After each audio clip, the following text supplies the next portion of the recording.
हातकणंगले तालुक्यातील रांगोळी गावातून गेलेला रस्ता गावातील काही व्यक्तींनी बंद केलाय। रस्त्याच्या बाजूची जमीन विकत घेऊन थेट कंपाऊंड घालून रस्ता बंद केलाय। सार्वजनिक रस्त्यावर अतिक्रमण केल्याने पंचगंगेला येणाऱ्या महापुराच्या काळात रांगोळी गावाला बेटाचं स्वरूप येणार आहे। पूर परिस्थितीत गावातून बाहेर पडण्यासाठी दुसरा रस्ताच असणार नाही। त्यामुळे जिल्हा परिषदेने ते अतिक्रमण काढून रस्ता मोकळा करावा, अन्यथा गाव बेमुदत बंद ठेवण्याचा इशारा ग्रामस्थांच्या वतीने देण्यात आला आहे। हातकणंगले तालुक्यातील रांगोळी गावातील रस्त्यावर झालेल्या अतिक्रमणाबाबत ग्रामपंचायतीच्या पदाधिकाऱ्यांनी पत्रकार परिषद घेतली। रांगोळी गावातून राज्यमार्गाला जोडणारा 47 क्रमांकाचा ग्रामीण मार्ग आहे। हा रस्ता संपूर्ण रांगोळी गाव, रेंदाळ माळीमळा, गरीबखाना, तांबेमळा, मुल्लाणीवाडी या वाड्या वस्त्यांना जोडतो। पंचगंगा नदीला महापूर आला की रांगोळी गावाला बेटाचं स्वरूप येतं।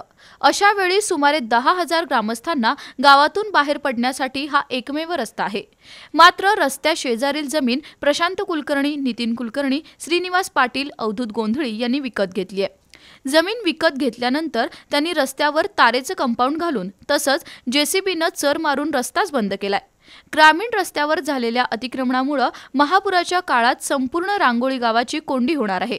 हे अतिक्रमण काढण्यासाठी अनेकदा जिल्हा परिषदेकडे पाठपुरावा करण्यात आलाय, पण जिल्हा परिषदेने लक्ष दिलेलं नाही।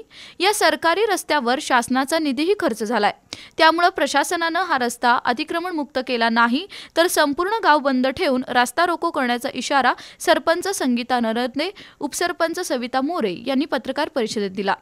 यावेळी ग्रामपंचायत सदस्य सुभाष नरंदे, प्रफुल्ल मगदूम, नानासो मगदूम उपस्थित होते।